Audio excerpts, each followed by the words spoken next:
الرجيم بسم الله الرحمن الرحيم اطلب العلم أخي فهو درب به نور به ترقى به تحيا عالما حرا فخور. اطلب العلم أخي فهو درب به نور به ترقى به تحيا عالما حرا فخور. اطلب العلم أخي فهو درب به نور به ترقى به تحيا عالما حرا فخور. سل إماما عاش في العلم دهورا ودهور يطلب العلم ببذل حتى ضمته البحور. سل إماما عاش في العلم دهورا ودهور يطلب العلم ببذل حتى ضمته البحور. صابرا في العلم صبرا حتى سموه الصبور يخرج العلم بفأل مثل ريحان الزهور. صابرا في العلم صبرا حتى سموه الصبور يخرج العلم بفأل مثل ريحان الزهور. اطلب العلم أخي فهو درب به نور به ترقى به تحيا عالما حرا فخور.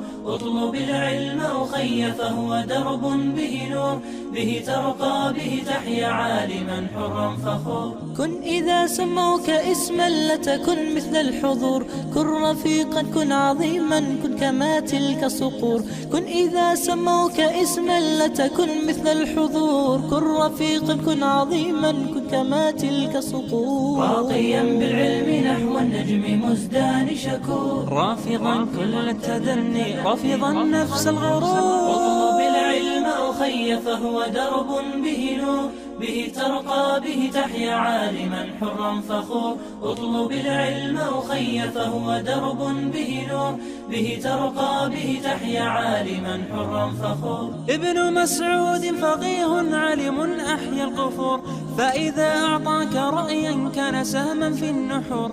ابن مسعود فقيه علم أحيا القفور فإذا أعطاك رأيا كان سهما في النحور. وعلي ثم بالدين معاذ لا يبور اقرأوا التاريخ تروي عنه أفواه سطور. اطلب العلم أخي فهو درب به نور به ترقى به تحيا عالما حرا فخور. اطلب العلم أخي فهو درب به نور به ترقى به تحيا عالما حرا فخور. إن سألت عن إمام أو فقيه في الأمور ابن عباس ترنم وسيبقى في الصدور. إن سألت عن إمام أو فقيه في الأمور ابن عباس ترنم وسيبقى في الصدور. فهو كالشمعة تذهب حتى تأتينا بنور ساهر بالليل علم وبأوقات سحور. اطلب العلم أخي فهو درب به نور به ترقى به تحيا عالما حرا فخور. اطلب العلم أخي فهو درب به نور به ترقى به تحيا عالما حرا فخور. إذ بكى النبي يوما سمعا صوتا جهور يا أبي كم روت عنك الليالي والعصور. إذ بكى النبي يوما سمعا صوتا جهور يا أبي كم روت عنك الليالي.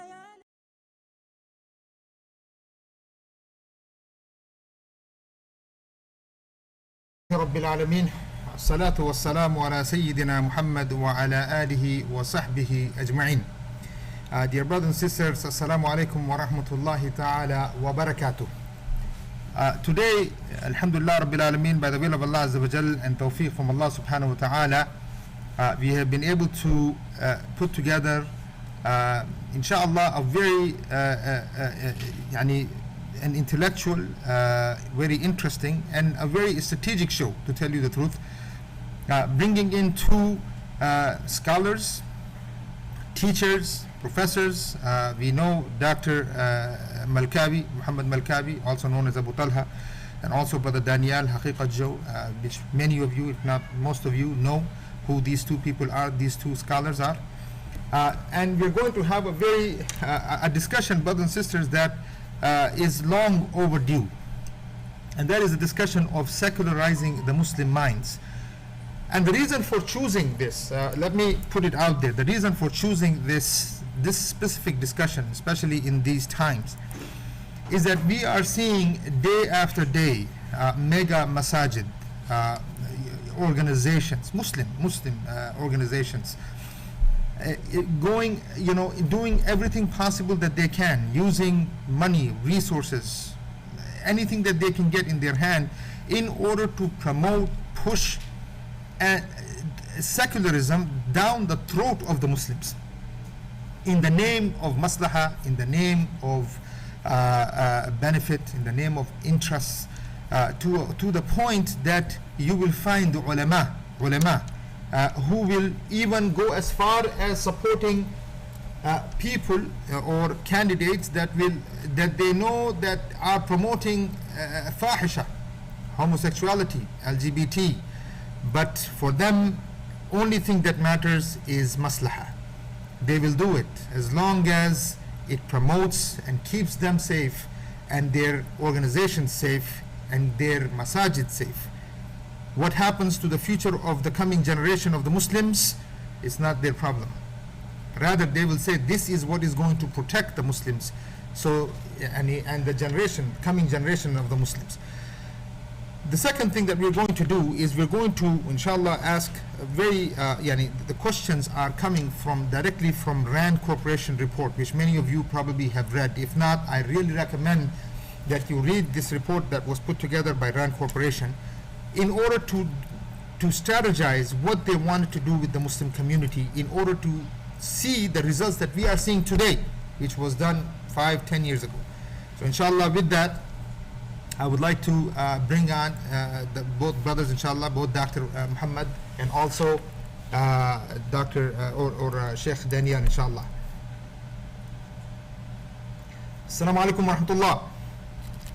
Can you guys hear me? Alaikum assalam wa rahmatullahi wa barakatuh. Alaikum assalam wa rahmatullah. Okay, I think Abu Talha, can you hear me? You can hear me, it seems, but I think Yes. I don't. Okay, khair, inshallah. How about Brother Daniel? Can you hear me? Everything is clear? Okay, because we need to make sure we can hear you guys. Today is a very important show. They can't hear you. Assalamu alaikum. Wa alaikum salam. Okay, all right. Can they hear me? I can hear you. Can you hear me? Yeah, okay, good, all right, good, alhamdulillah rabbil alamin. Okay, let's get this thing rolling, inshallah, bi'iznillahi ta'ala. This is a question I'm going to start right away. There is a quotation from RAND Corporation, and it says here, the data shows that the clear majority of European Muslims is modernist or secularist. The same holds true for American Islam, and its public face are the traditionalists, meaning the ulema. Brothers, both of you, I would love to actually have both of you comment on this. I mean, how far have the ulema or the traditionalist class been used to secularize the Muslim minds?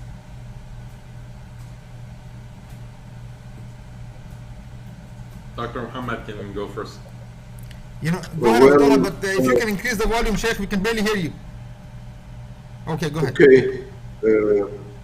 No, it's good. Go ahead. Is it okay? Yes, can you hear me now? Yes, perfect. Okay. Go ahead. Okay. I think first, of course, Bismillah ar-Rahman ar-Rahim, wa salatu wa ala Rasul al-Kareem. Thank you, Brother Muhammad, for yourself and Oasis, Islamic Oasis, and with Brother Daniel also. Here is the issue. Without so-called, quote-unquote, Muslim scholars, it would have been almost impossible to secularize the Muslim mind. It's absolutely impossible, because you need someone who has a certain respect, acceptance by the Muslim community, that people may listen to, may accept whatever he or she says, and that must have an Islamic title, either a scholar, the Imam, Masjid, Muslim some type from Muslim organizations. Brother Abu Talha, you're lagging. I don't know if there's something I can do about this, because I really need you on, Sheikh. It's lagging. Okay, Until let that, if me. you can fix that, let me ask that. Let me put that to Danielle so you can turn it off and come back. I don't know if there's a way you can do that. Brother Danielle, Okay. go ahead. If you heard the question, if you can. Yeah, Bismillah, Alhamdulillah, Salatu wa salam ala Rasulillah.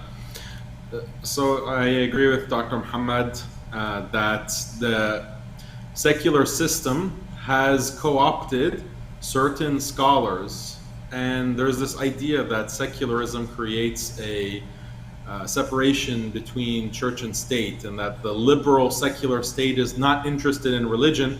Actually, they are. They're very interested in co-opting the religious infrastructure of different countries. So this is what they did throughout Europe.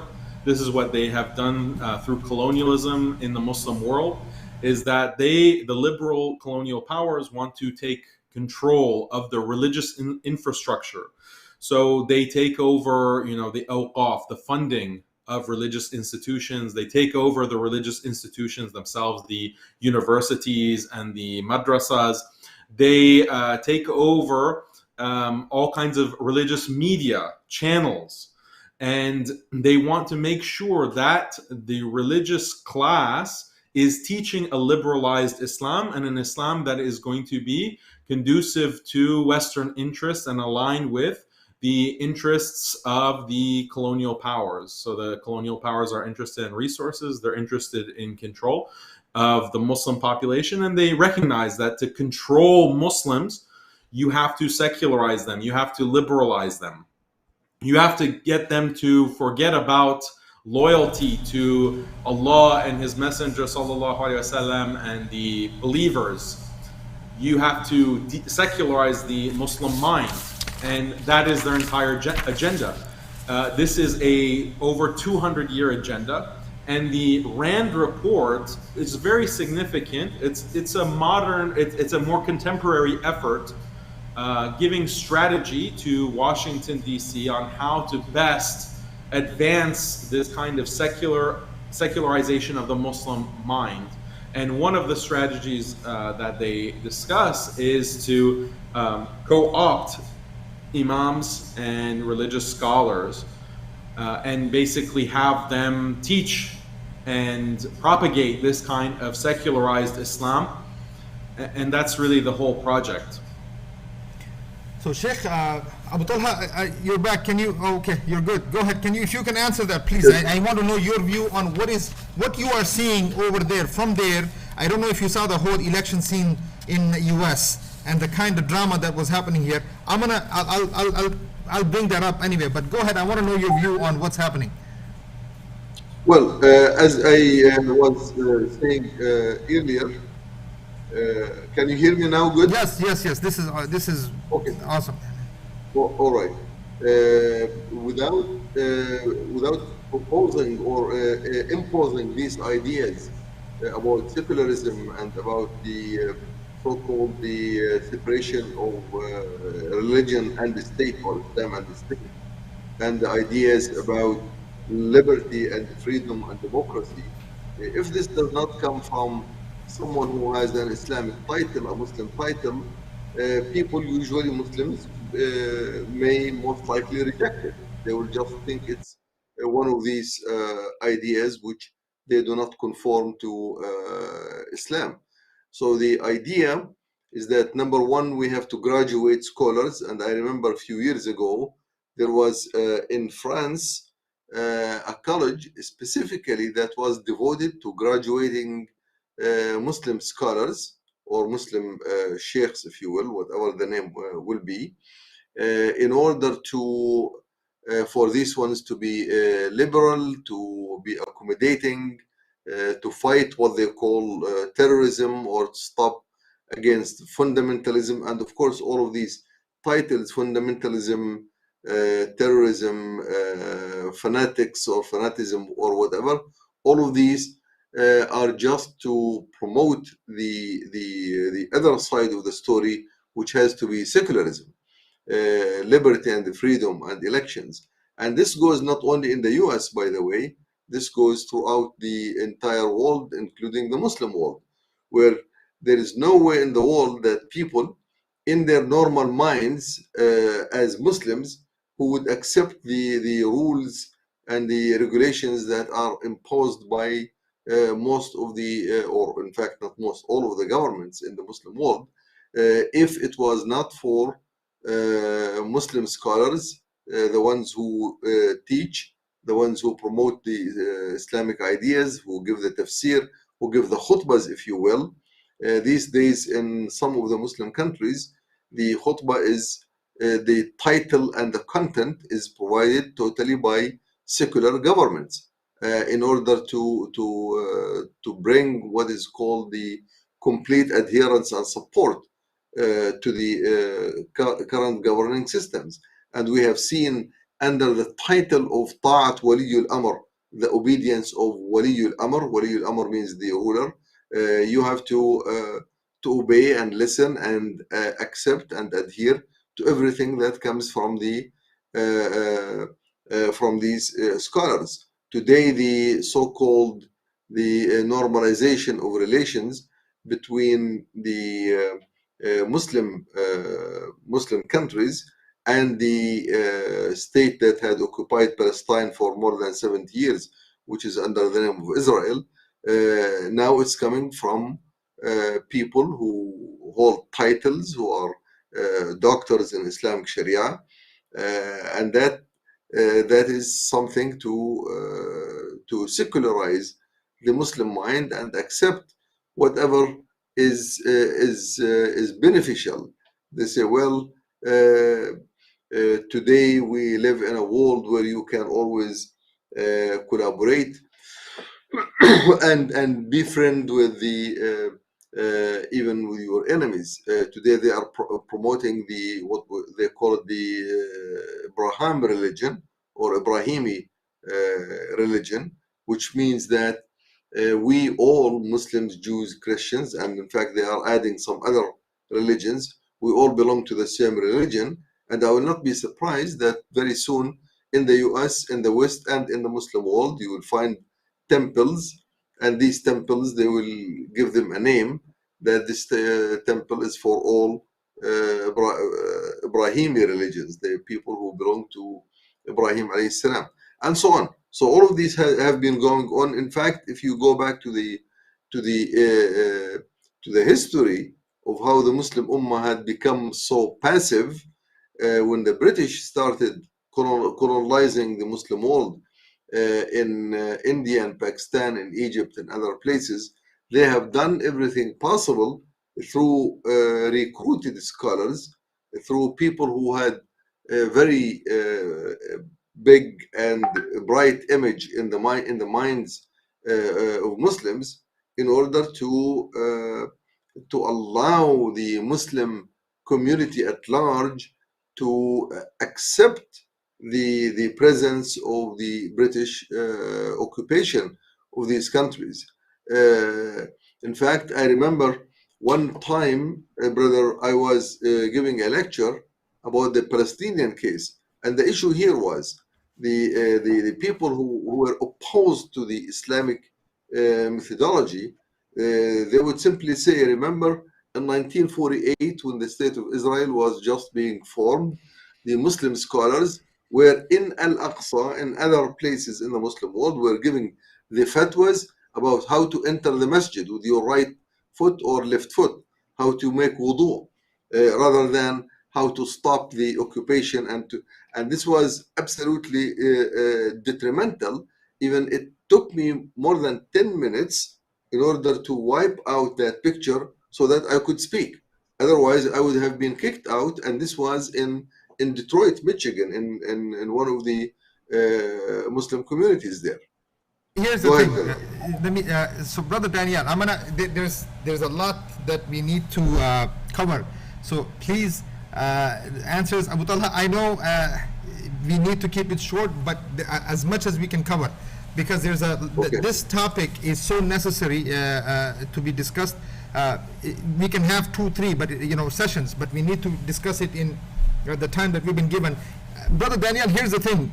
There's a quote. I'm gonna read an excerpt from you from this Rand Corporation thing, and I want you to give me what your understanding is. It says modernism also applies the principle of maslaha, or public good, which goes back to the reformist Muslim jurist of the 13th century, as something that was thought to override even the Quran itself.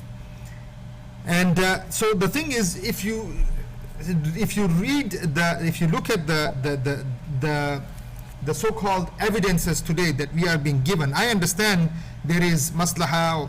I'm not denying that there is maslaha, but the way maslaha is being used in order to even override the Quran and the Sunnah, in order to get this, to secularize not only the Muslim minds, but also corrupt the minds of the Muslims, which is secularism.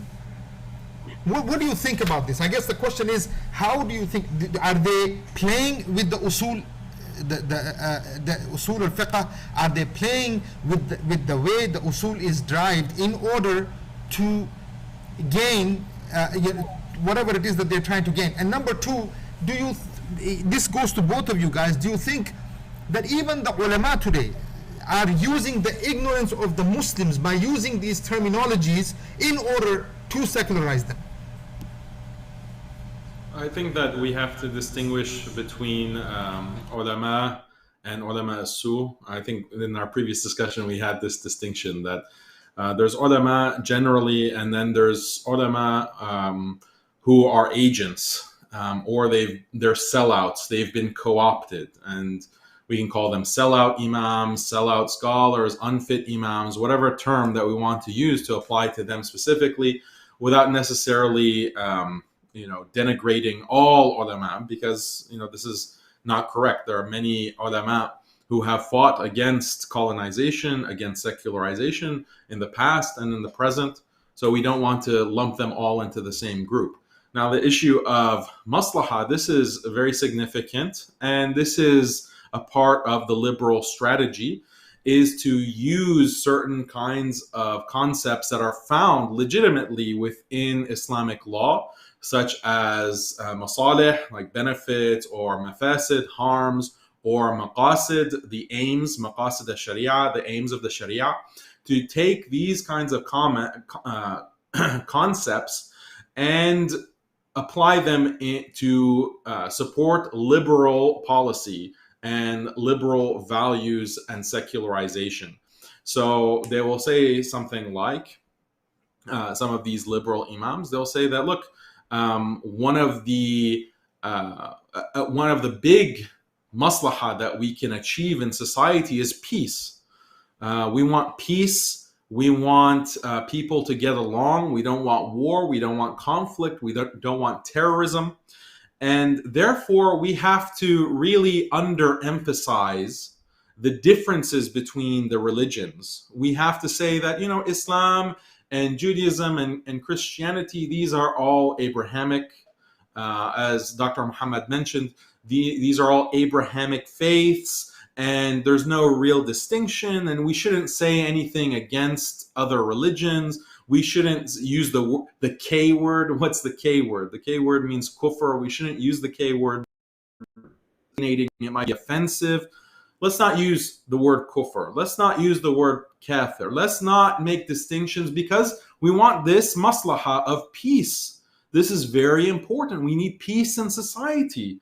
So let's just liquidate all of the supposed differences between these religions and just have one Abrahamic religion. That's going to be in the service of this great maslaha. This is the type of argumentation that they use, and it fools certain Muslims who are just not educated, and they just hear an Arabic word, or they hear a concept that does have precedent within the Islamic tradition, like maslaha or maqasid al-sharia, and they think that this is a legitimate argument, especially if it's going to come from some of these major Islamic institutions like Azhar University, or some of these fiqh councils, etc., state-controlled religious institutions. So, but I mean, this is not what maslaha means within fiqh, within usul al-fiqh. Maslaha is not supposed to override the clear rulings, the ahkam of the Quran and the Sunnah that are found within fiqh. Maslaha does have a purpose, maslaha reasoning or weighing the benefits and the harms, that does have a place within the sharia and within fiqh.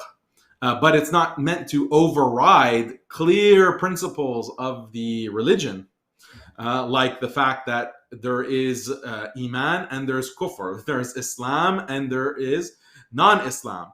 This is something that can't be overridden because of maslaha or maqasid or etc.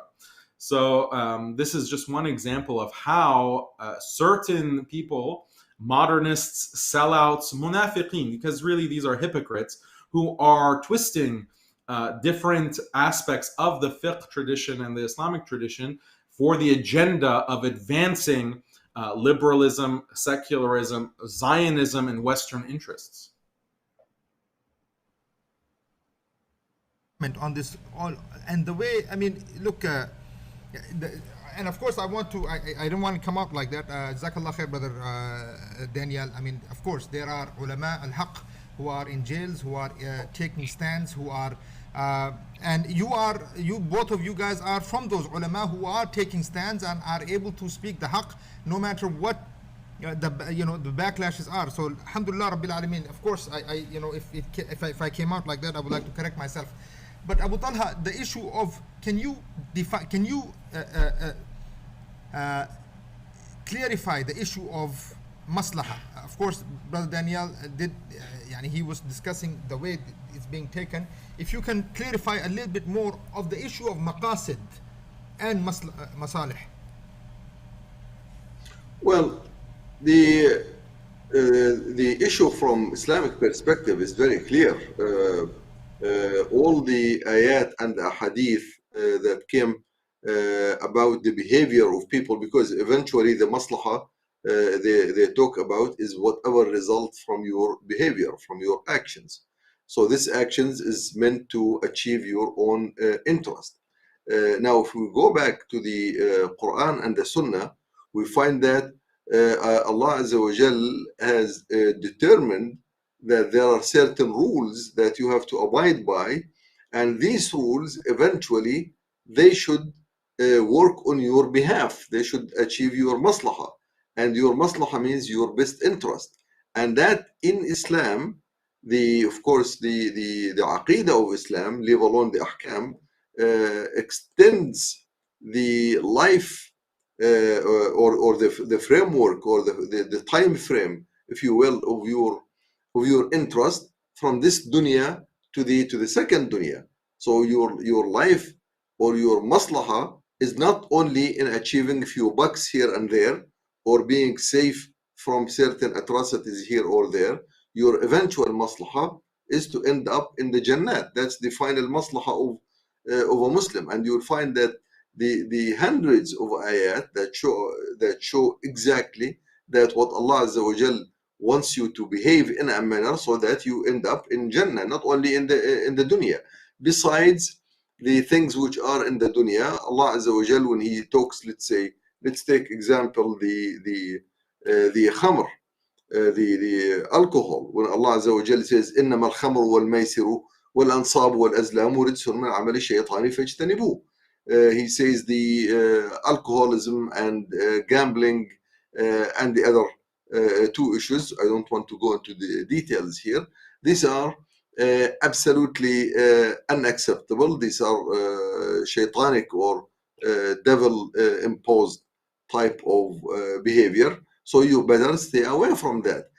Although everybody knows that what khamr or being drunk, what does that mean to a human? But here Allah Azza wa Jal directing the focus on the fact that your maslaha is to adhere to whatever Allah Azza wa Jal says, to have complete confidence in the legislator rather than in the legislation itself. And that, if we really look at the current systems, the secular systems, at the end of the day, they tell you if this law or regulation is coming from the majority of the legislators or the Congress, that's what you must have faith in, you must trust, and you must follow, whether you like it or not. This is there is nothing called your own specific interest. That's their system. Now, when it comes to Islam or to the Muslims, they want us to believe otherwise. Now, leave the legislator aside. Don't emphasize that it is coming from Allah Azza wa Jal. Emphasize the immediate, straightforward benefit of a certain regulation or rule. That's absolutely unacceptable. It's not part of Islam. Now, we don't say that Islam works against your benefit, but we say Islam is the one that works for your benefit, for your maslaha. The Islamic rules or your maslaha is to be completely obedient to Allah Azza wa Jal, because Allah Azza wa Jal is the creator. He is the one who is eternal. He is the one who is all-knowing. He does not change his mind or his rule based on conditions like what they have done in the West. When you remember the drought law, when they legislated the prohibition of alcoholic drinks back in the beginning of the 20th century, and later on, a few years later, they found that, oh, this rule has cost us hundreds of millions of dollars, and many people, they become psychologically ill, etc. And then they changed that. And today, when they talk about, let's say, the so-called the lobbyist groups in Washington, D.C., the lobbyist groups, they work for the interest of certain people, but the majority of the people, their interests are not satisfied.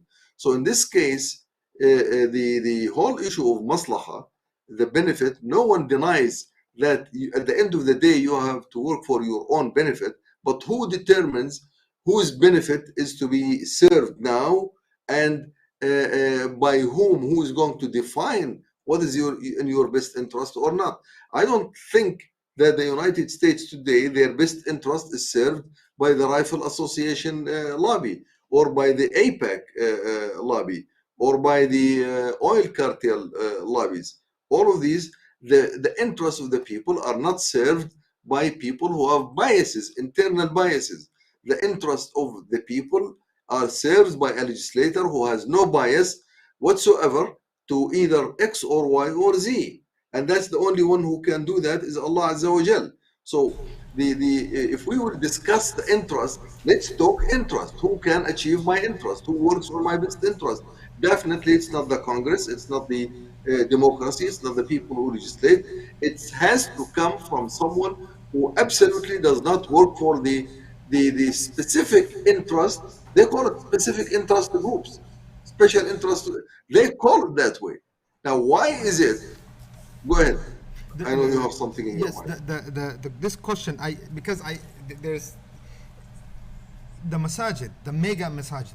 All right, I'm going to call them the mega masajid because it seems like they have taken over. They have become the creators of public opinion, at least in the West, where the bigger the masjid, the more secular the population around them has become. Now the question is this, Brother Daniel, you might be more attuned to this just because you are here. The mega masajid and their imams, they have their turbans on, they have their beards on, they have their thobes on. These are, if I mention the names, you will be beyond belief, but they are calling the people to support let's say, these different people running for Congress, candidates and things like this in the masajid, and then in the name of, maslaha. But the question is it, are they, the benefit that we are gaining here, right? That they keep talking about benefit. Is it a few Muslim elite families, few elite organizations, individuals who are pushing this because it actually only takes care of them, or is it really they have the benefit of the larger Muslim population in mind? That's a good question.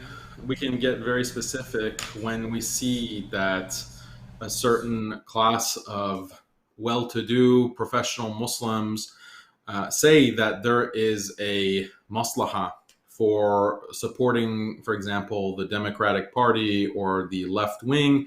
And this is something that is going to benefit the Muslim community because the Democratic Party has our best interest at heart somehow. Or we have to support a specific Muslim politician like Ilhan Omar or Rashida Tlaib or Sadiq Khan, the mayor of London. We have to support these people because that is going to benefit the Muslim community as a whole. I share your skepticism that where is the benefit? And when we ask to see, what is the actual benefit from these candidates, because it's not something new. There have been Muslims in Congress or self-identifying Muslims in Congress in the highest levels of power within these Western countries, in the UK, in the United States, in Canada, in continental Europe, and so forth. We've had Muslims in these positions. What kind of benefit has the Muslim community gained? And that question always remains unanswered. And it seems like the people who are benefiting actually are these elite, well-to-do, wealthy, rich, professional Muslims that are, for example, working as consultants or physicians, or they are wealthy business owners. They're able to develop their political network by being able to say that, look, we are on this left wing. We can, as Muslims, fully be on board and support these politicians, this political party. We can go and campaign for Biden. We can go campaign for Kamala Harris. And it serves them politically within their social networks, in their professional societies, in their professional organizations, in academia. This is something that makes them seem more normal within the elite classes of American society. So it definitely does benefit them. And the scholars that come out, or the imams that come out and support these political positions and put a stamp of religious approval on the Democratic Party or Joe Biden because he said inshallah or Ramadan Mubarak in one of his speeches, or Ilhan Omar, she wears hijab supposedly. They put their stamp of approval, and they what do they get in return? They get the big checks. They get, you're talking about mega masajid. They get the big checks from the physicians. They get big checks from the lawyers. They get big checks from these wealthy Muslims who are in business and so forth. Because it makes it easier for them as Muslim identifying professionals to go and say, look, even my imam says that Islamically, I am following the prophetic framework, an authentic expression of Islam, and being, fully politically active by, supporting these politicians. You've read their literature very well, Sheikh. I mean, the words that are used, the prophetic tradition of... Yeah, this is how they talk. Abu Talha, recently at these same conventions and in mega masajid, supported them.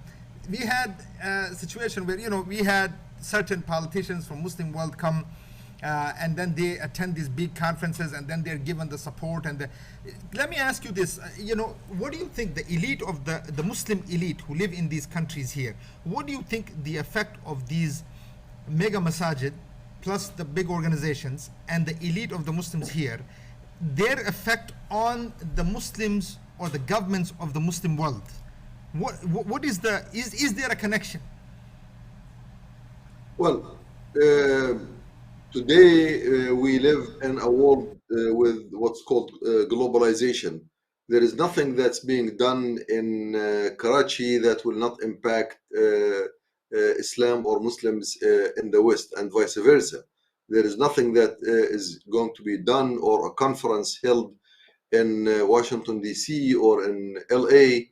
that will not have an impact back on the Muslim world.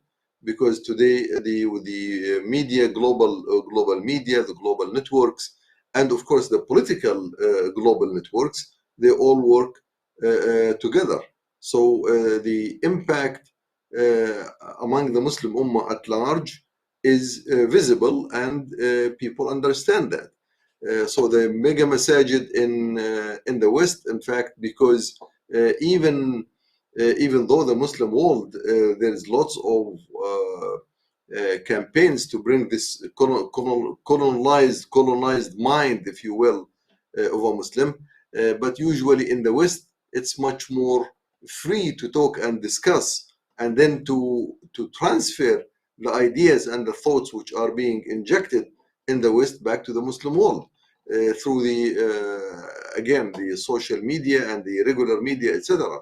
So the impact is definitely there, and the collaboration between these different parts of the Muslim world and the world at large is in design. So when you spoke about Rand Corporation, I remember Rand Corporation, one of their very intensive reports back in the 90s, when they made this very broad statement about modernity in Islam and the modernization, and then following that, in fact, their statement was, anyone who live modern Islam is completely celebrated. Anyone who is going to bring Islam as an ideology will be our enemy until the end of this life. That the reflection of this on the Muslim world from that period, which is the early 90s and above, was in the creation of so many Muslim organizations under the name of Wasatiyya. Wasatiyya, which means the middle, and they took it from the ayah وَكَذَلِكَ جَعَلْنَاكُمْ أُمَّةً وَسَطًا. We have made you an ummah that is wasat, and they use the word wasat to be in the middle, that you are not neither to the right nor to the left, you are in the middle of everything, which is you are modern, you are compromising, if you will, but they ignored all of the tafsirs that wasat means just.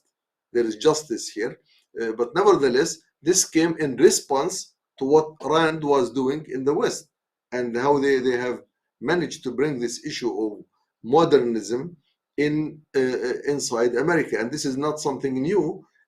Back in the 80s, when I was in the US with my PhD and later on as a professor there, most of the conferences that I attended and I saw even back then, it's not only new, those ideas of being moderate, and to moderate in this case means to be accommodating. Accommodating to what? Accommodating to the laws and regulations that are not coming from Islam.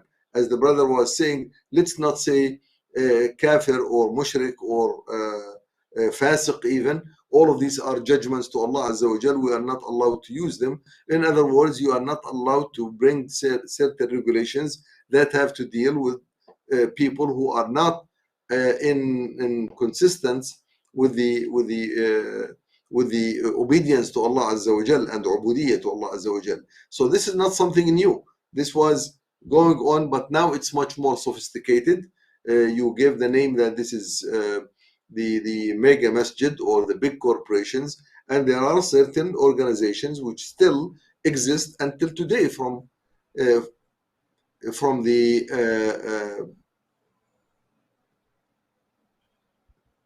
can you still hear me?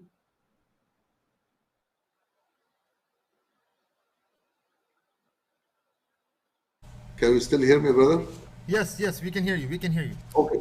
Yeah. So the issue here is the connections between what is happening in the Muslim world to what is being planned in Britain, in France, in America is very obvious. And going back even to the beginning of the century, many of the scholars who brought the first secular ideas in the Muslim world were educated in the West. They graduated with degrees, with Islamic degrees, religious degrees, like Taha Hussein who came from France and brought the issues, very dangerous concept in the Muslim world. and there are many, Muhammad Abdu, Jamaluddin Afghani. These people were very much lined with the British colonial mind. And they are the ones who brought ideas about adherence and acceptance. And in fact, in Egypt at the time of Muhammad Abdu and Afghani, who was his teacher, there were the issues about whether it is okay to fight colonialists, or if the colonialist is going to bring to us the modernization of our lifestyles, then what's the problem with that? After all, Britain and France were much more advanced. Go ahead. Here, Brother Daniel, here's where that's a very good way to.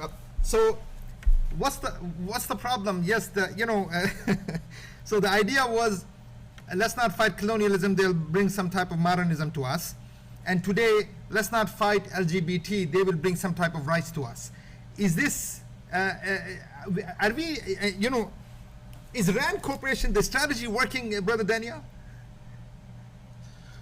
Unfortunately, I think it does work for certain parts of the Muslim world and within the West. Sadly, I think that their plan has been implemented to great effect to different parts of the Muslim world.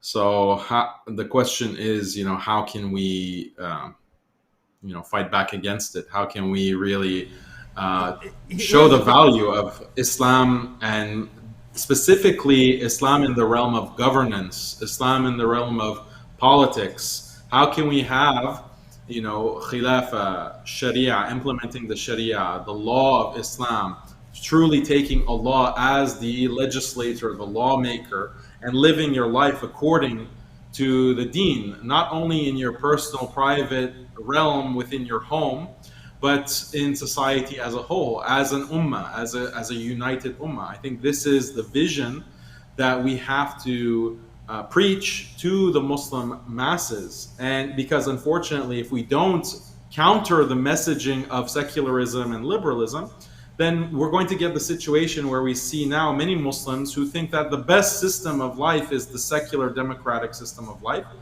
for governance. The best system is this kind of nation-state model where we have all of these divided Muslim countries under their own governments that are increasingly secularizing. This is becoming like the norm, and there's no vision of something greater or more beneficial and superior.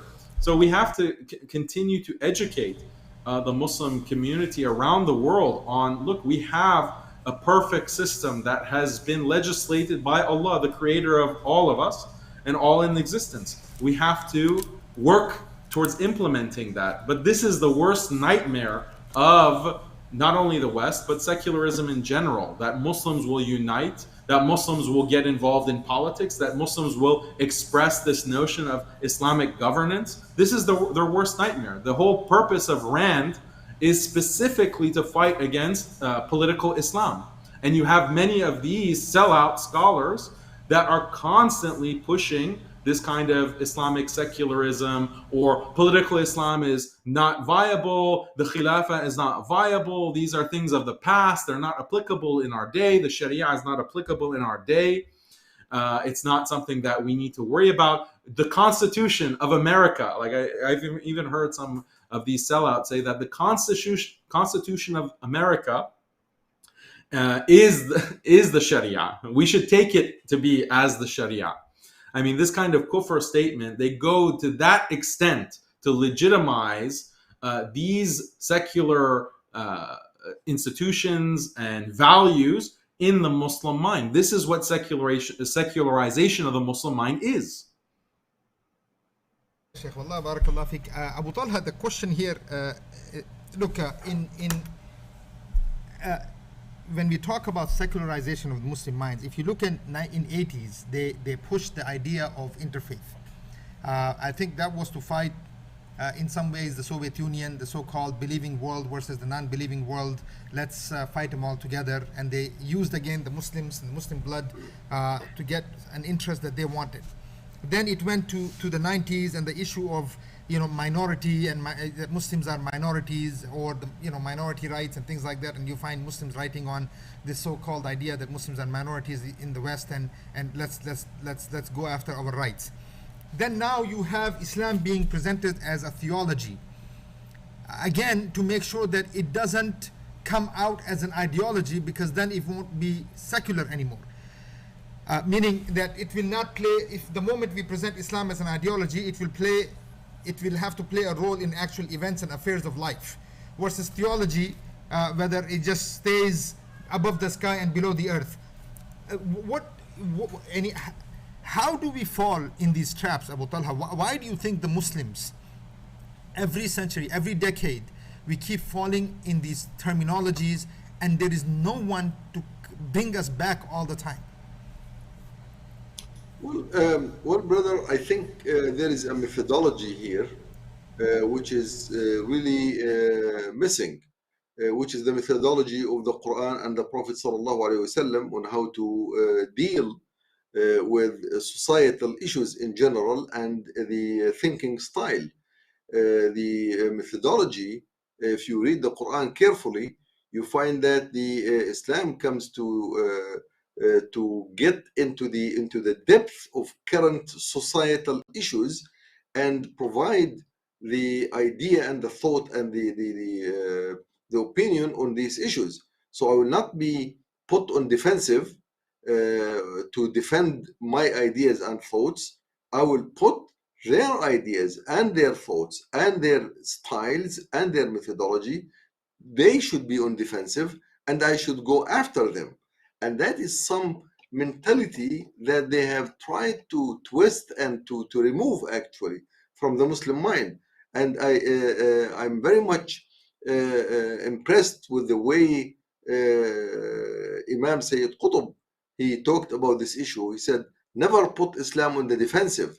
Their ideas, their thoughts, which should be on the defensive. For example, when I talk about secularism, here I had some debate with a very top secularist in Jordan who was carrying the government perspective on secularism and civil state, etc. Instead of defending the power of Islam and the ideas of Islam piece by piece, which is going to take for forever, I just went directly to the issue. Look, let's discuss the whole idea of secularism. What is it? What is it based on? It's based on myth.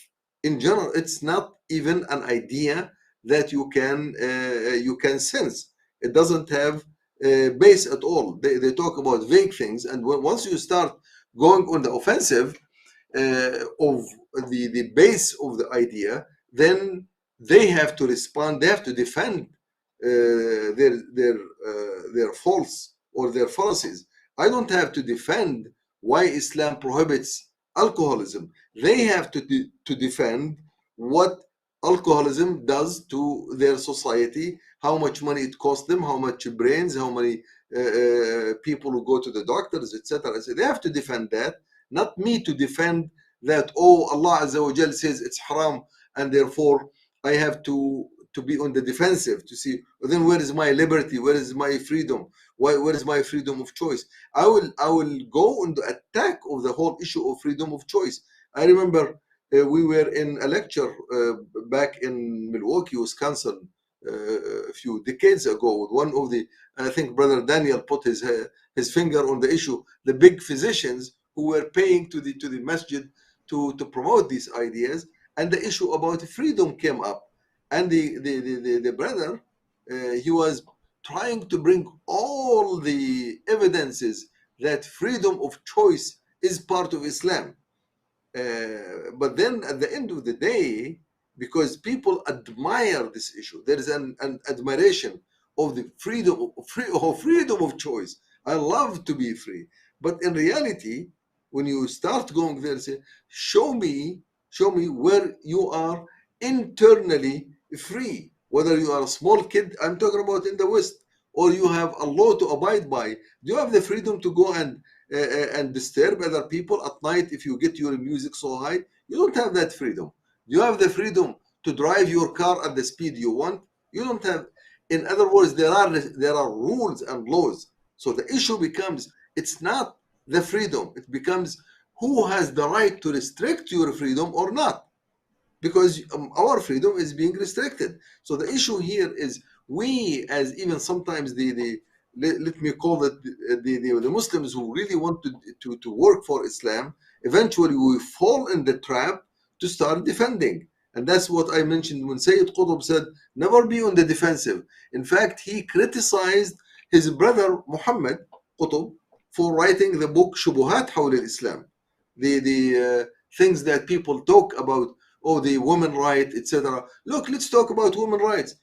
Come on, let's see where the women are mostly abused or raped or I mean in very bad shape. Where does that happen? I was looking at statistics about divorce rates in the world, which is divorce is a big societal issue. Where does that happen? It happens in the West. Where does happen about raping, molesting children? Where does that happen the most? In the most free countries. Sweden happened to be first country in underage rape. That's amazing. Now, so in real world, we the Muslims, I think we have to be absolutely confident in our Islam and confident in the fallacy of their issues. Like as I said, the Prophet ﷺ with the Quran, he came to the society saying, وَإِذَا الْمَوْءُودَةُ سُئِلَتْ, I'm going to ask you and accuse you about burying children alive. I will ask you and abuse and criticize you publicly about at-tatfif, about playing with the scales. And these are in the Quran. And I'm going to come and criticize you and attack you in the way you think, which is a-dhann. يَتَّبِعُونَ إِلَّا الظَّنَّ. Look, this is a methodology of thinking. So I am going after all your issues. So we, the Muslims, have what it takes, not only to defend against LGBT, say this, no. I will go after that LGBT and what they call it interest, and I will prove and show that this is not in the interest of these very people who raise this banner of LGBT. And that's what Islam says. The Islamic rules are the ones that should override all of these. Now, one of the issues they worked on us, which is very, very important, is to allow even the best among us to be on the defense, to go and start protecting or defending this idea. Oh, no, we are not LGBT. Oh, no, we are not secularist. Oh, we are not from this or that sector. Oh, we do the issue of sectarianism. It's not really pure Islamic. It is some variations. We don't have sects in Islam. Oh, we do have sects. We have within the Sunni scholar school of thought, within the Shia school of thought. I don't have to defend what I have. They have to defend what they have. So if we go into that mentality and change this issue that they have really implanted in us, even they implanted in them among sometimes the best of us, to be always trying to defend what people are attacking us with. So that's a big issue here in order to come out from this infinite loop of being circulating around oneself. Go ahead, brother. There's a lot. Brother Daniel, I'm sure you heard the message of Jordan Peterson in the last 2 weeks. Now we have a new imam.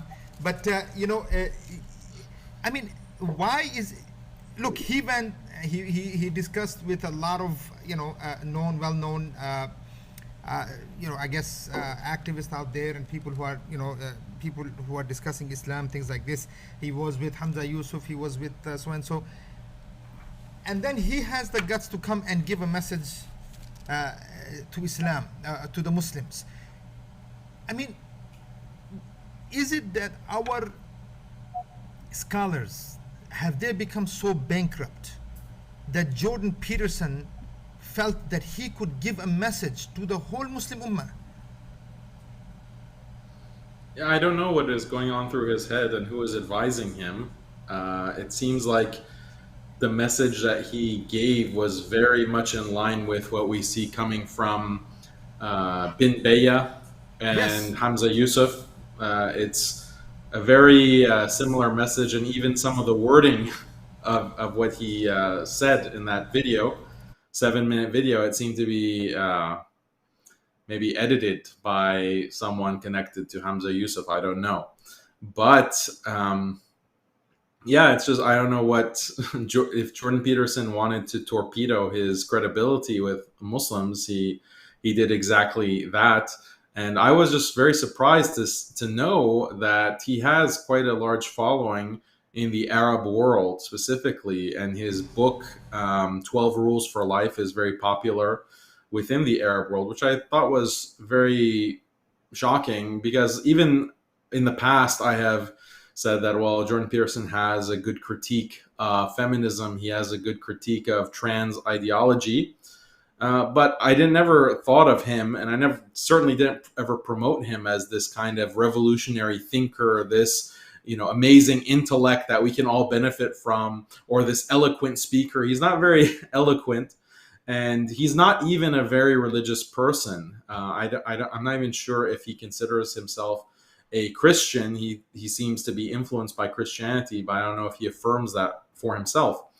So what little credibility he had with Muslims, he severely damaged it by basically promoting a very Zionist message, a very condescending message to the Muslim community, like trying to boil down the problems within the Muslim community as one of lack of tolerance. Like, we're not tolerant enough, we are not open-minded enough, we're just so stupid that we allow our petty squabbles to hinder us as an ummah.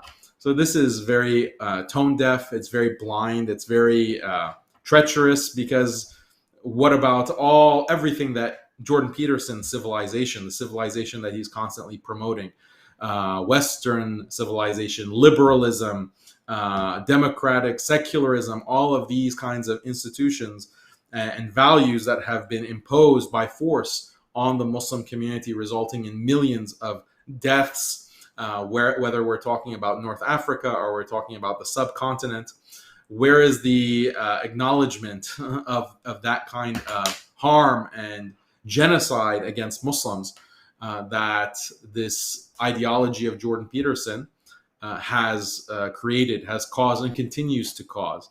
So just completely tone deaf, very ignorant of the Muslim world and of history and his own civilization's role in causing the problems that everyone, whether West or East, Muslim or non-Muslim, is dealing with as things get worse and worse in society and for the entire globe, unfortunately.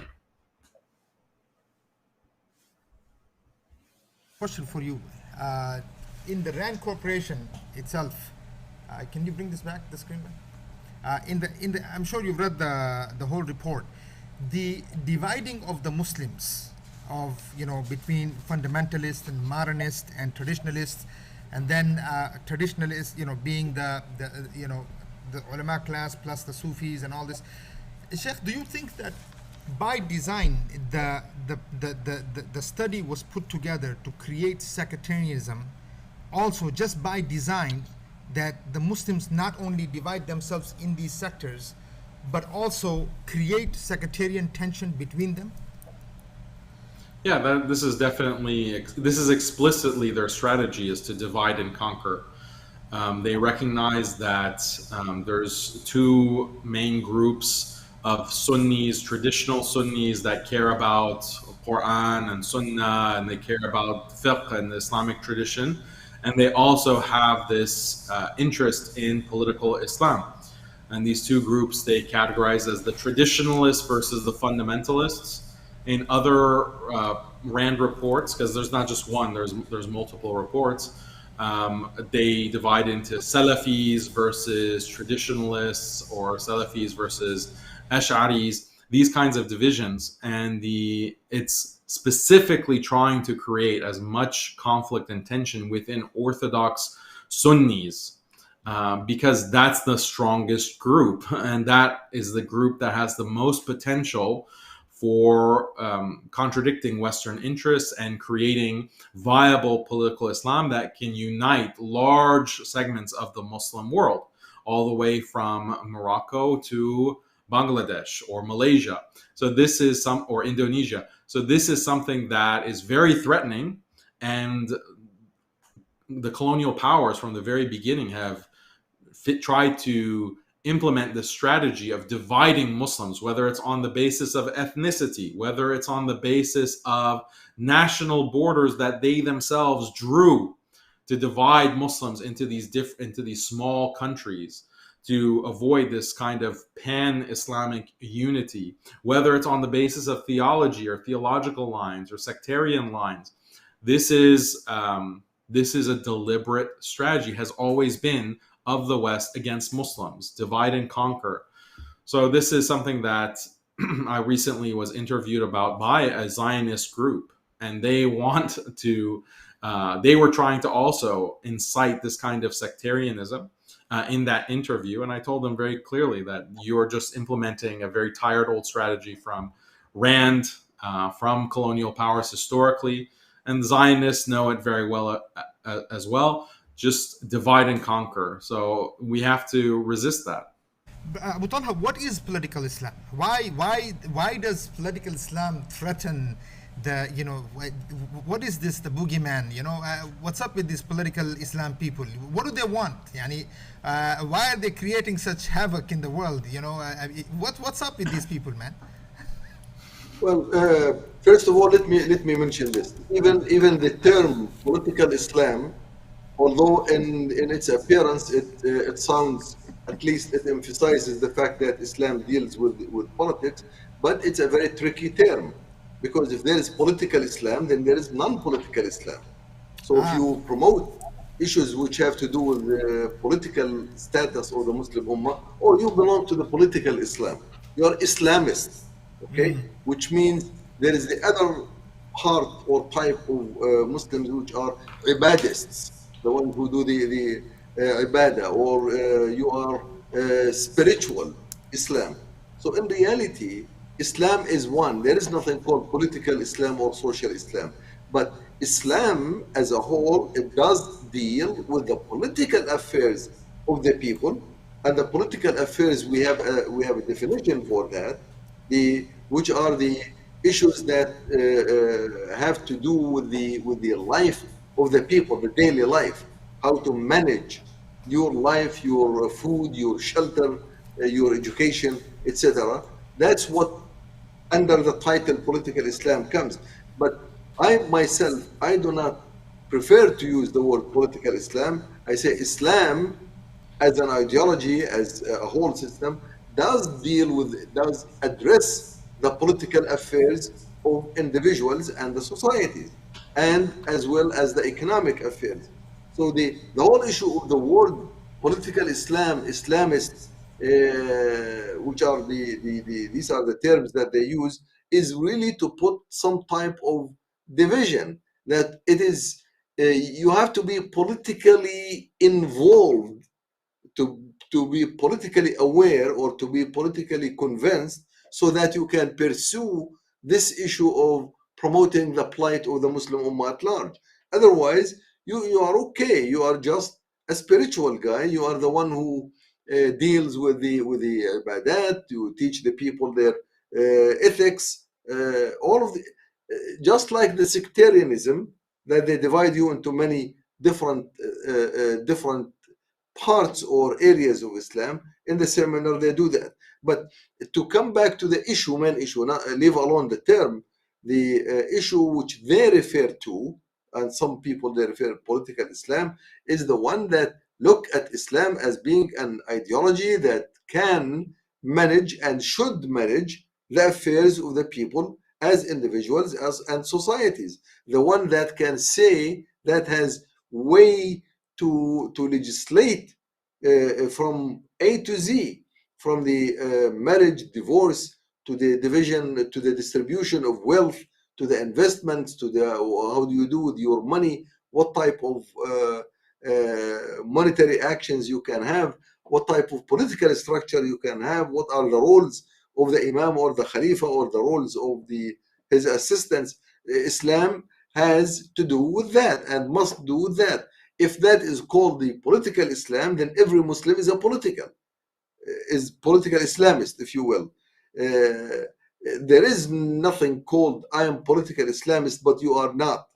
We are all as Muslims. Every Muslim should believe in the ayah that Allah Azza wa Jal says, فَلَا وَرَبِّكَ لَا يُؤْمِنُونَ حَتَّى يُحَكِّمُوكَ فِي مَا شَجَرَ بَيْنَهُم.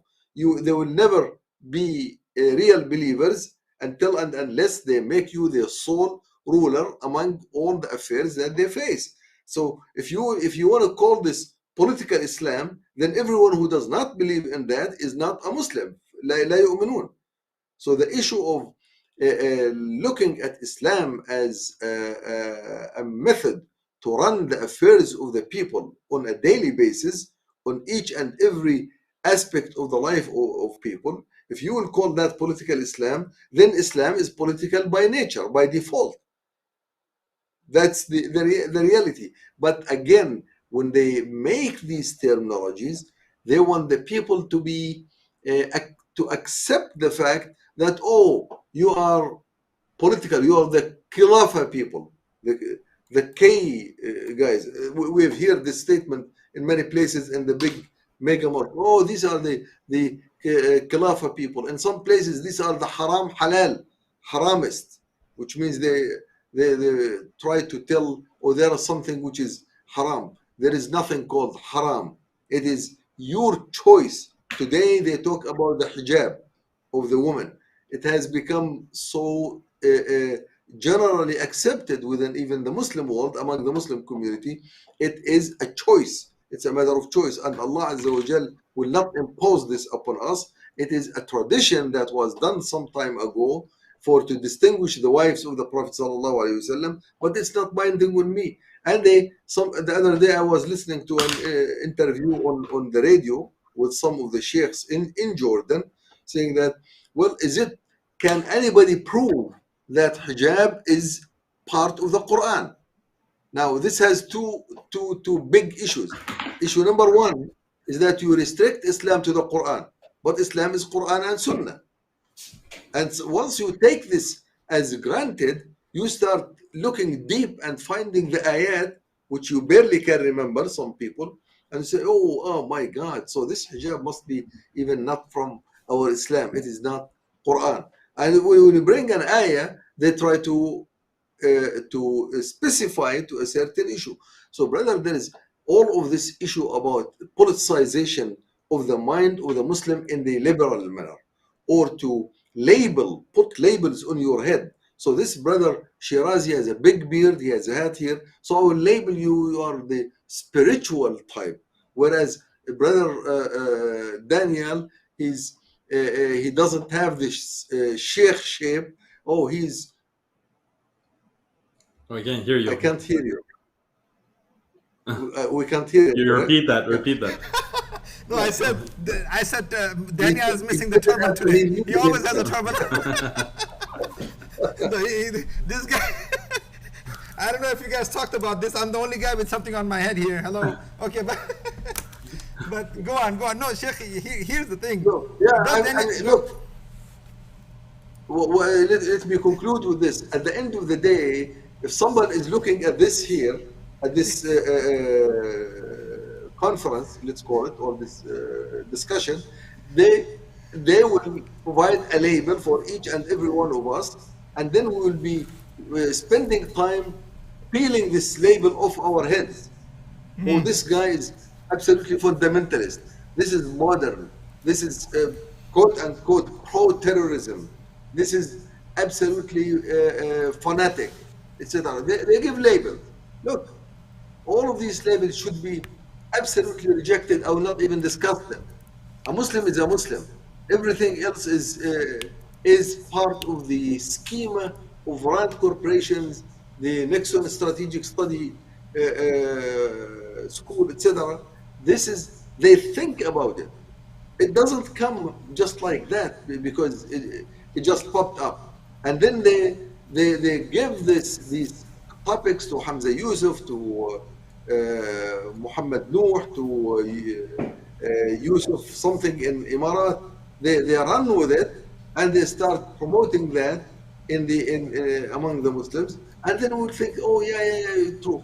I don't want to be labeled polit, pol, pol, politicist or political Islamist. I want to be. I don't want to be in the category of being fundamentalist or being fanatic. Look, that is something they succeeded in doing that, and they alienated very large part of the Muslim Ummah for these terms which they use. Sure. Oh, by the way, I do still I want to mention the picture that we had of Daniel on the poster. I guess somebody commented saying that, you know, why don't you put the picture of Daniel with the turban on? Stop putting his picture with the tie on, brother. Man, we get a lot of heat for this stuff, you know. But so, question for you, you know, look, I don't know. I just want to know your terminology, brother Daniel. You're saying something, you know. You said they're attacking the theology versus ideology. I mean, do you see a clear difference in theology and ideology? I mean, or how are you using these terms? I guess I'm because, you know, a lot of the word theology is used, as I said, for faith, and usually whenever faith is mentioned, then you know, Judaism, Christianity, Hinduism, all of that, and then Islam is mentioned in the same you know, bag. And then when we talk about the affairs of the world, then capitalism and communism and these socialism and democracy is mentioned. So I guess I'm just trying to figure out your terminology. How do you, when you look at theology versus ideology, how do you measure this, or what is your concepts behind? Well, these are just a Western categorization and distinctions. So you have in Islam, just as Dr. Muhammad was saying, that you can't pull these things apart. You can't take out theological questions, you know, theological questions from political questions or from governance questions or how to run your family.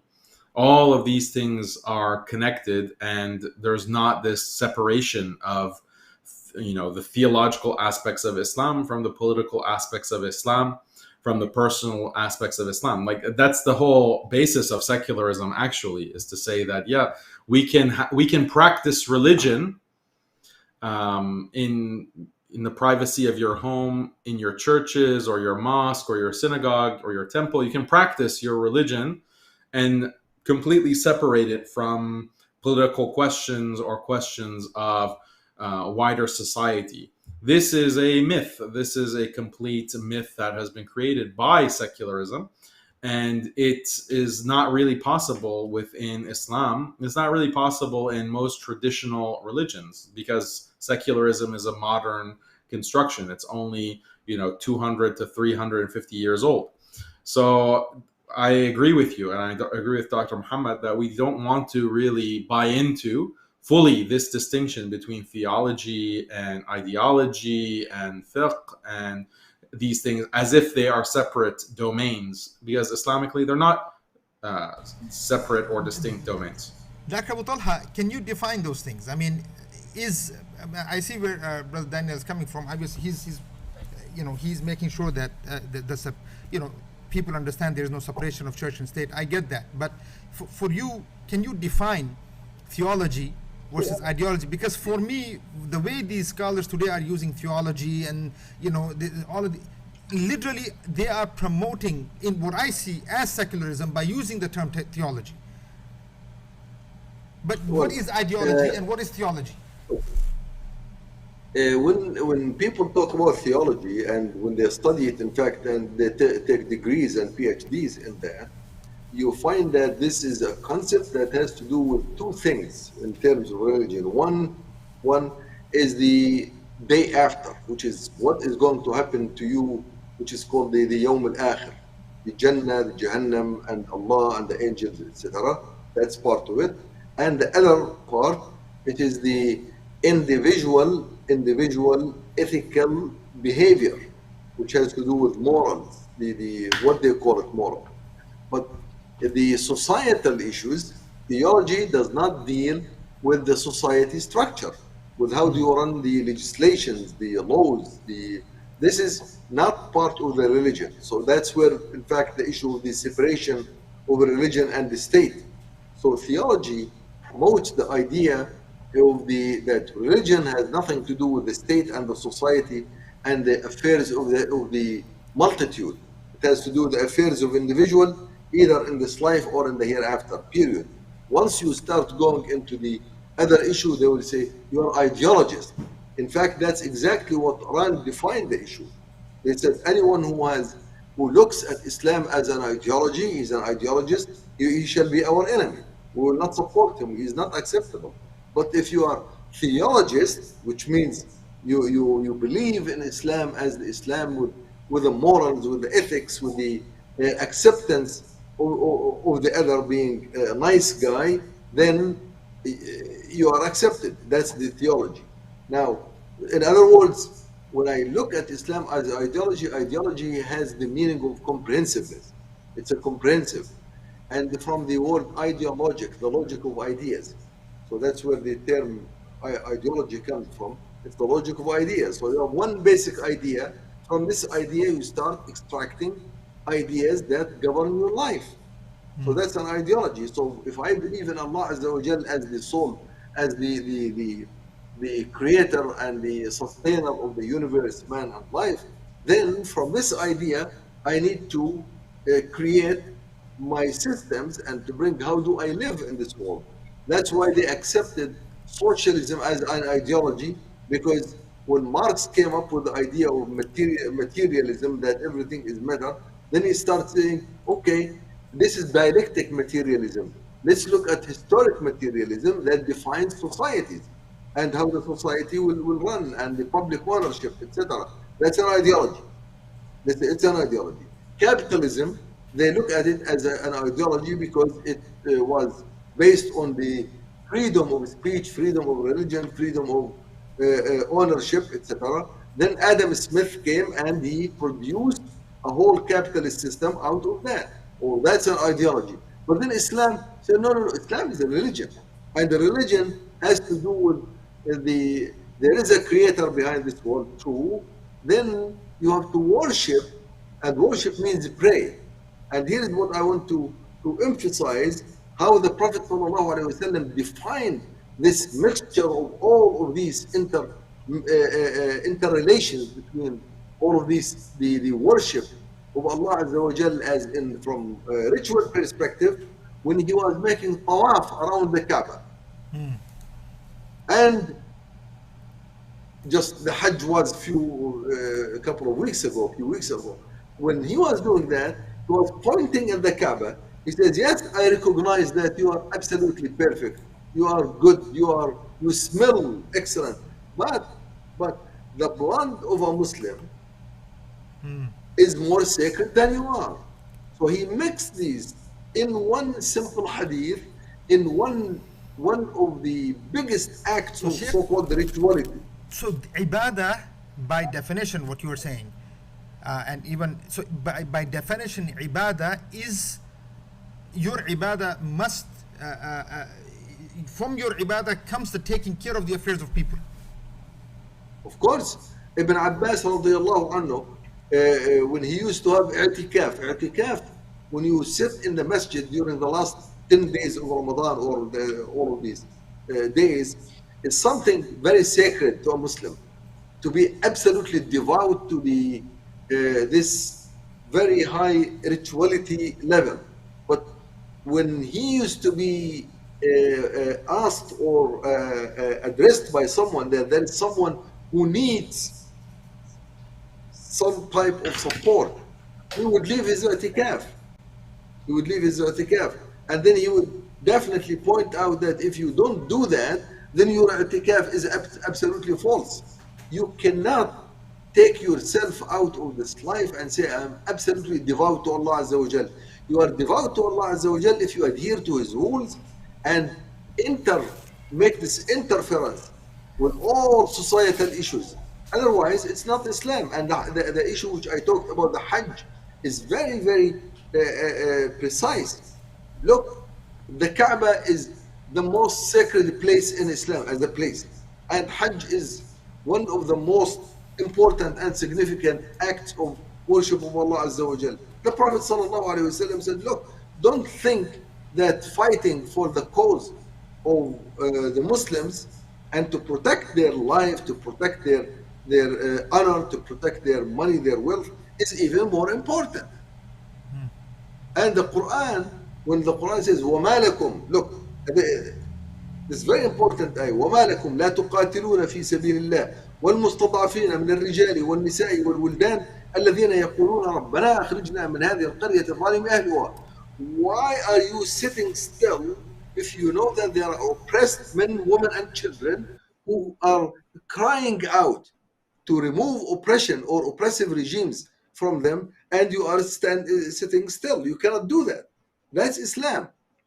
And if you look at when these ayat about jihad, about laws between men and women, about laws of all these types, you find them all come in sequence together. One ayah talks about the Hajj, one ayah talks about Ramadan fasting, the next ayah talks about the how to build relations with other people. The third ayah or fifth ayah talks about how do you deal with women and earth and mirath, etc. It comes all as one big combination with this inference between one another. There is nothing in the Quran and the Sunnah where you find, oh, I want the Quran that talks about politics, but the Quran that talks about social life, and the Quran that talks about ibadat. All it comes as one big box, which has all of it included. We can't hear you, Sheikh. Go ahead. Okay, so Hello? it says it is getting very difficult for Muslims to practice our religion. How can we protect protection? How can we protect our religion? What advice can you give to parents who are raising children in this hostile environment? This is to both of you. Whoever, go ahead. Whoever wants to take that question. Now, my advice is always to homeschool and take your children out of public schools. You have to limit their interaction with people who don't care about Allah or His Messenger sallallahu alaihi wasallam. Public school is really, basically, you might as well throw your children into shark-infested waters. Like, they'll be safer swimming with sharks than going to school in these modern public schools. That's number one. Limit their access to the internet, limit their access to social media, and specifically smartphones, tablets. You don't need to introduce your children to these things, especially if they're younger. Why should they have a smartphone? Why should they be able to access your smartphone and scroll through YouTube or social media or whatever? So these are the sources of so much misguidance and confusion for the youth. In that order, you have schooling at number one, and number two is social media and the internet. So if you are able to control those, then you can achieve a lot in terms of protecting the deen of your children. Would you like to comment, Abu Talha, on this, or take the next question? No, just one small comment. At least what Brother Daniel was saying is, at least we have this option in the West to protect the children from the fallacies of the society, whereas it's in the Muslim world, it's unavailable. It's a crime if you don't take your child to the school that's run by the government. You cannot do homeschool here. You will be you have to face consequences. SubhanAllah. Next question. At Ahmed Salam, can you both take a minute to talk specifically how the Western secular values are attacking the ideas of the woman and how that can impact now and into the future? I would take that one. I think we've discussed it, but well, this has been the most issue that has been subject of attack or trying to put Muslims on the defensive, whether it's the mirath, the inheritance, whether it's the marriage of marry more than one wife, whether it's the hijab. that the woman has to wear, whether it's sometimes, in fact, they come to the battering and abuse of women. These are issues. I remember there was an article once in the Atlantic Journal by a lady who wrote an article, big article, Women Under Veil, and she was visiting Afghanistan right after the withdrawal of the Soviet Union. Actually, it was before even the withdrawal of the Soviet Union. She managed to live and talk about issues, how women are treated badly. And then we had this interview on NPR with the woman, myself and her. And she was talking about how Muslim women are battered.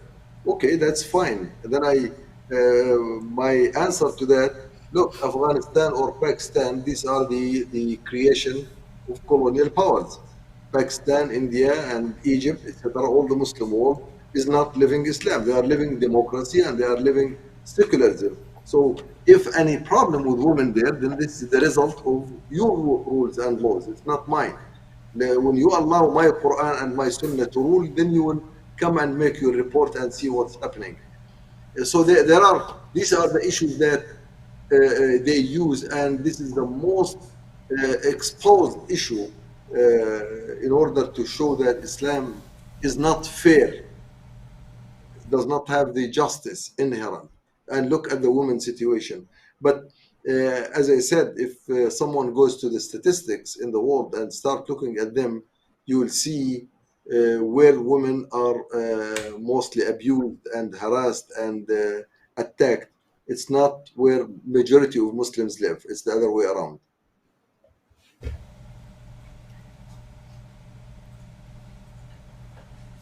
Muhammad Insaf, what tools? Oh, that's an interesting question. What tools have been used to liberalize the Muslims? What are the tools that have been used to liberalize the Muslims? Education, TV, social media heavily being used now. Legal changes, laws have been made. To that, Brother Daniel, let me ask you this. Look, I know you're saying education. Look, the Muslims are sending their children, at least even the so-called, people who are worried about their children, not so-called, but they are worried about their children and things like this, and they're sending them to madaris. And madaris are producing some of the most secular scholars possible. If you look at some of the mess what's the percentage? So send 100. If you send 100 Muslims, I don't want to mention. Send 100 Muslims to public school, and send 100 Muslims to the madrasa.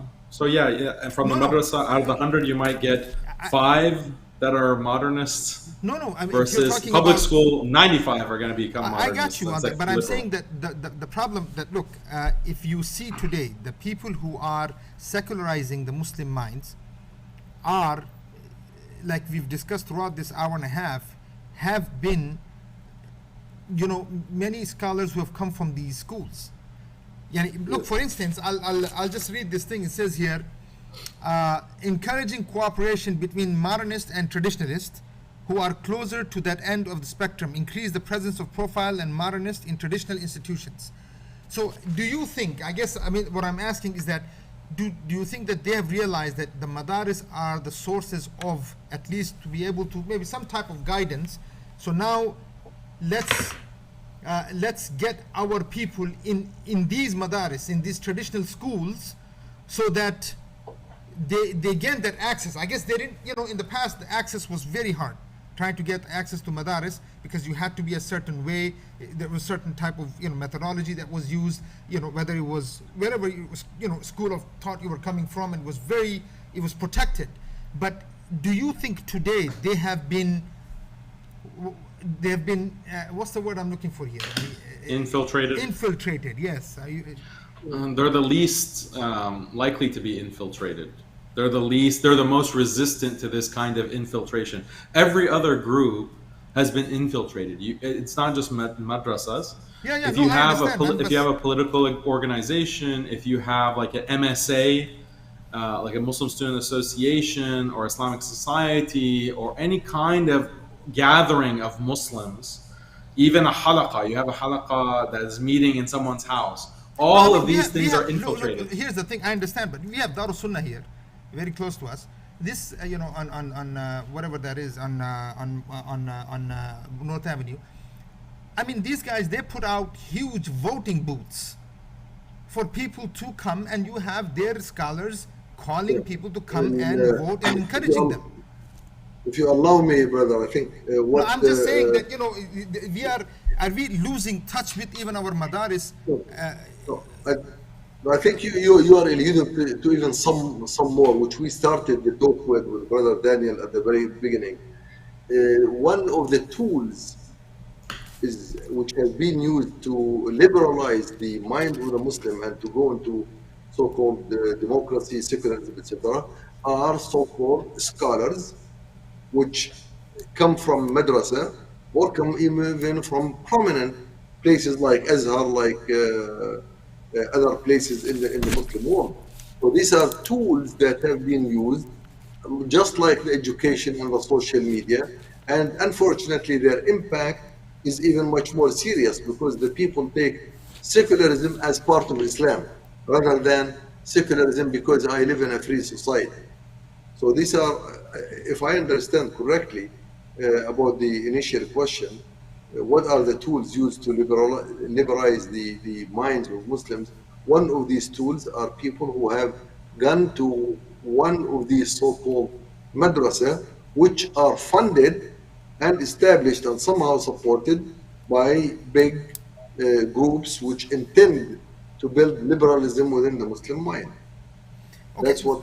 see, let me, a final question here, and this could be for both of them, because again, this is just an analysis issue. What will change the Muslim situation? Is it the madaris, or is it the movements, Islamic movements, or is it both, that they have to come together? What, because this is obviously, this is, madaris are places where the ulema are going, where the ulema are being produced. They are the ones who are, at the end, they have influence, huge influence on what happens in Muslim homes, Muslim communities. And then at the same time, we are, on the other hand, we are seeing that the many Islamic movements are losing touch with their communities. But what is the solution? To bring them together, or to just build masajid, madaris? What is it? I mean, this is to both of you, please. You're not going to. It's not like ulema and madaris are disposable. Like you can get rid of them. If you get rid of them, you are getting to get rid of Islam. And it doesn't matter how many movements you have or how organized. I guess what I'm asking. I mean, is that what we need? What is it? So there are these kinds of problems in certain Islamic institutions of education. I think everyone recognizes Azhar, for example, is controlled by the state, the secular state. You can look at other major Islamic universities. When we're talking about the madrasas, usually madrasas are small and they're decentralized, they're delocalized. You're talking about back home madrasas. Back home, yeah, and here. Okay, I get, fine. And then I get. You're not talking about madaris in the West. There are a lot of good madaris in the West that are not run by they're not modernists.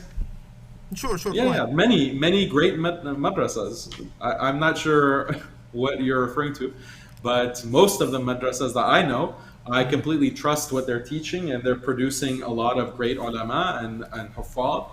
So we can't really have this kind of idea that, the problem is coming from the madrasa. I really want to make it clear. No. What I'm saying is, Sheikh, that look, it's very important that we understand this. The kuffar have realized the influence of the ulama and the madaris. They have realized at the end of the day, they have to go to them. This is why I was asking very specific questions, because if you look at Umar Sulaiman was, I think he was somewhere in Malaysia or Indonesia. You look at Yasir Qadi, he was in Medina. You look at, I don't want to mention many names. I mean, these people have studied in Malaysia and have studied in many of these traditional schools, and they're coming out and they're some of the most secular people you can imagine. So, and then they are having that influence and they're speaking in these big institutions. So I guess that's what I'm saying, that at the end of the day, if you look today, in the Muslim communities, it is these famous ulama who have corrupted I'm not saying all, but I'm just saying, and then they run these huge mega masajid and madaris. It's possible to call them out. It's possible to critique them and criticize them without necessarily impugning or besmirching the name of madrasas at large or ulama at large. But your question about Islamic movements need to be grounded in a correct understanding of Islam, and that can only come from the scholarly tradition, and that is being taught in the madrasas and the Islamic universities. We have to purify, there has to be a purification from these kinds of liberal elements or the influence of modernism, wherever it's found. Not in all madrasas, but in those that you do have this kind of influence, then there needs to be a correction process. And this is accountability, and the kind of work that I do with Muslim Skeptic, it's all about holding some of these so-called traditionalists, these so-called scholars, holding them accountable for their violations of Islam. Jazakallah khair. Abu Talha, movements or madaris? Again, don't get me wrong, it seems like I'm trying to say one or the other. No, I'm saying, is it the mix of both? Because at the end of the day, even those who obviously started Islamic movements are ulama who came from Azhar and who came from Medina, or who came from the the Deobans and all that. Of course, so there's no question about that. But they built movements, and we are building mega masajid. Where are we going wrong, Sheikh? Well, you don't forget that these movements, the most prominent movements in the Muslim world and within the world at large, they were established by people who were scholars, who graduated from either Azhar or Zaytuna.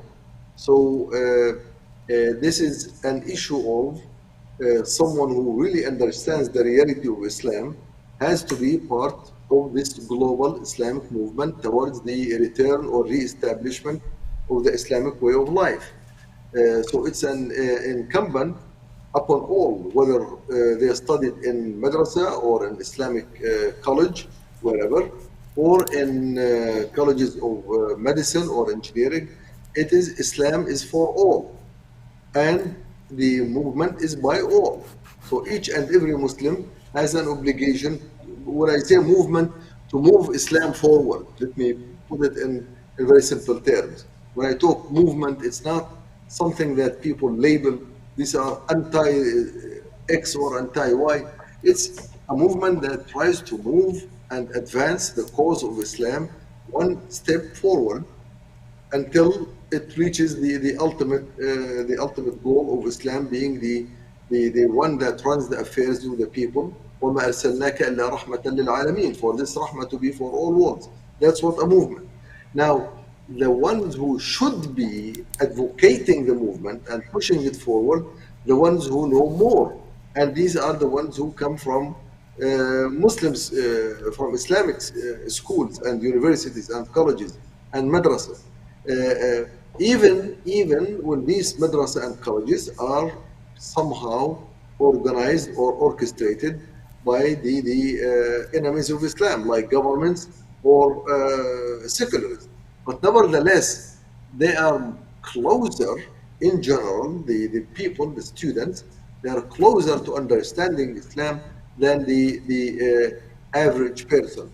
So it becomes the role of a movement, it's my role as a movement, to be able to recruit and attract the best people from these schools, rather than leaving all of these people and students and bright guys to the cause that was created by the colonialists or even the secularists. So it's both. Movement has to emphasize the need that I do need the people who come from madrasa. I should not leave them to the shark to eat them up.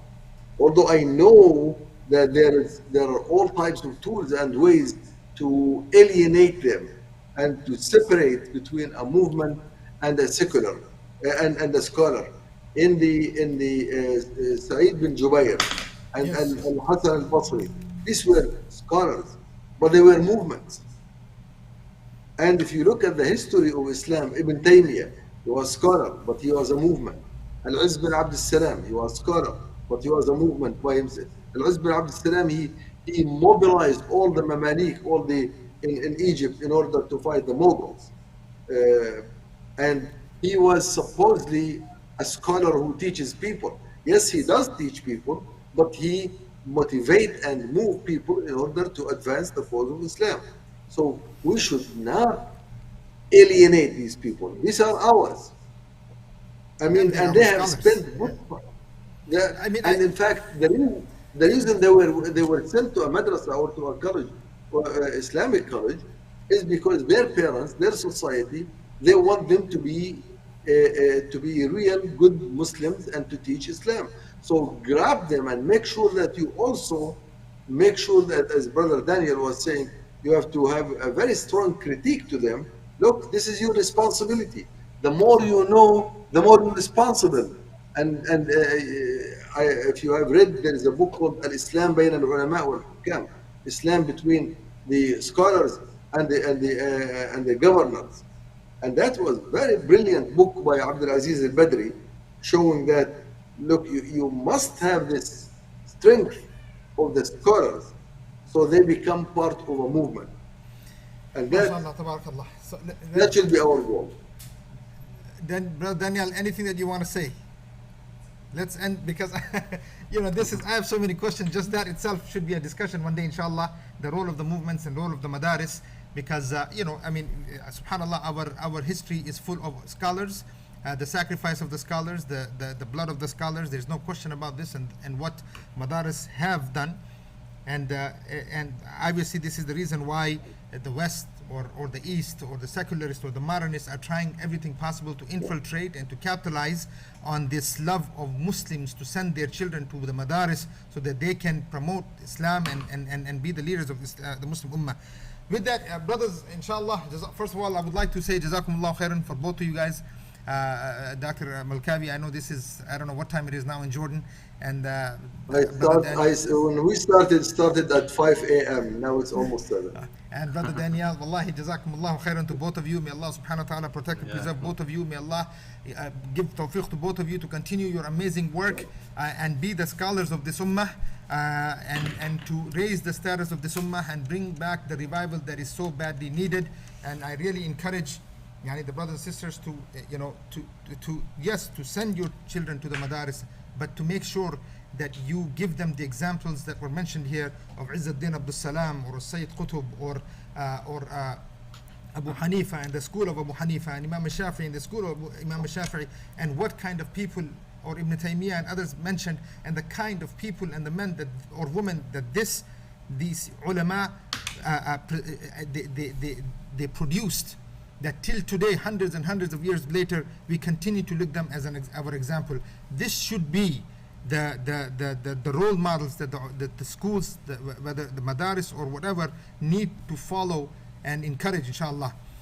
Again, brothers and sisters, I will end with the ayah. Allah subhanahu wa ta'ala said, إِنَّمَا يَخْشَى اللَّهَ مِنْ عِبَادِهِ الْعُلَمَاءِ.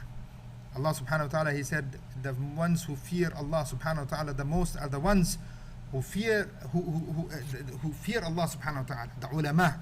The ones who fear Allah the most are the ulama. Why? Because they fear Allah so that they have knowledge.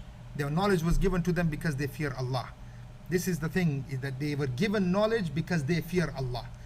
And Allah subhanahu wa ta'ala will take you accountable for what you have and what the millions that are learning under you. And you are the reasons, inshallah, that this secularization will fall apart, inshallah, because of this. Again, assalamu alaikum wa rahmatullahi ta'ala wa barakatuh, brothers and sisters. See you guys next time, and apologies for the long. Assalamu alaikum, brothers and sisters. Alaikum assalam wa rahmatullahi wa barakatuh. Assalamu alaikum wa rahmatullahi.